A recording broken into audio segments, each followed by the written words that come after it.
There's her life, and here's the woman. Yvonne Ridley joins us. Welcome to the show. Thank you. So you're here in Canada. The Canadian Islamic Congress brought you here, a series of lectures. What do you talk about? I've been talking about Islamophobia, women in Islam, feminism, Islamic issues, the wars. For people who don't know your story, when they first hear this story, they go, what? Yeah. What happened? Captured by the Taliban, all of a sudden makes a promise to them on her way out that she'd read the Koran, and next thing you know, a convert. That's right. That's it in a nutshell. But basically, I was trying to think of a way to get out of this situation, absolutely terrifying. And I promised them, you know, if you let me go, I will read the Koran. I would have promised to have learned Swahili backwards if they would just let me go. Think how different your life would have been if that was your promise, though. Yeah, so I started reading the Koran. It was an academic exercise more than anything else, because as a journalist covering the Middle East and Asia, it was shocking that I knew so little about a faith which was clearly, you know, a way of life for these people. And that academic exercise gradually turned into a spiritual journey, and, you know, nearly 2-3 years later, I converted to Islam. Your first husband was Islamic? The father of my daughter, he was a Sunni Muslim. Yeah.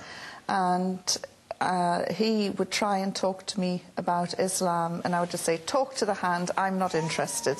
Thankfully, he was very tolerant, and we're still very good friends. Obviously, we've got, you know, our daughter in common.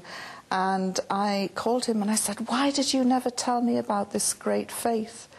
And he said, you would never listen. And he is now quite amused and bemused that I've embraced Islam. Was it you read it and there was an awakening? Were you looking for this or something like this in your life before? Because you've heard of people who look at your situation and say, you just had Stockholm Syndrome, and this is just an after. George, I was so happy with my life. I worked hard, I drank hard, I played, I went clubbing. Sounds perfect. What's the need here? The last thing that I was looking for was a religion which would turn my life upside down. I was really happy as a party girl. So I wasn't looking for anything. And but things started to resonate, and I started to look into it more, especially with regards to the rights of women, and was completely floored by what I was reading. I know people have said, you know, oh, classic case of Stockholm Syndrome, but I've actually looked into that because I've been asked to present a programme about Stockholm Syndrome, and you have to bond with your captors. Now, I was only there 10 days, and during those 10 days, I was the prisoner from hell. I spit on them, right? Yeah, spat at them, swore at them, threw things at them.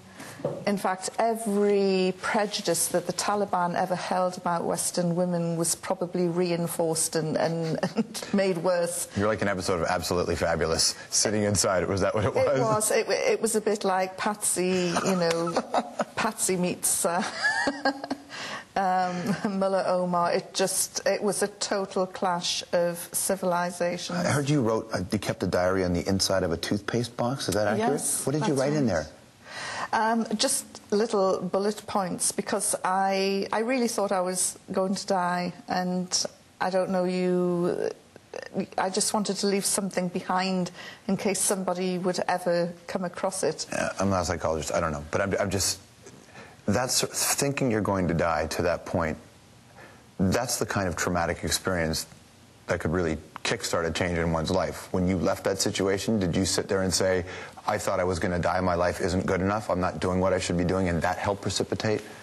No, I just thought I'm going to party more when I get out, you know, and well, enjoy you failed life. at that, Yvonne. I must admit, yes, you certainly did. Some of my friends are very sad that I'm no longer there drinking the champagne glasses. Well, look on the bright side, you picked an amazing time in the world to be a Muslim. Yes. Like this is the moment when this conversation, it's been centuries since the conversation has been this heated between the East and the West. Absolutely, and you know, this is something that I often say, my timing could have been a bit better.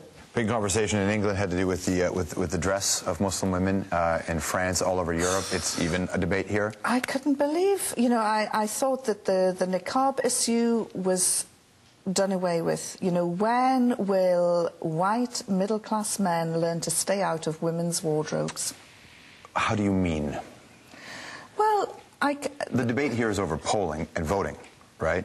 No, it isn't that, George. Think about this. The issue focuses on an area where there are 67,000 voters, where 5,000 of those voters are Muslims, where 12 of those Muslims wear the niqab or the face veil. Right. All of those women are prepared to go into a booth and lift their veil up to a female official to verify who they are.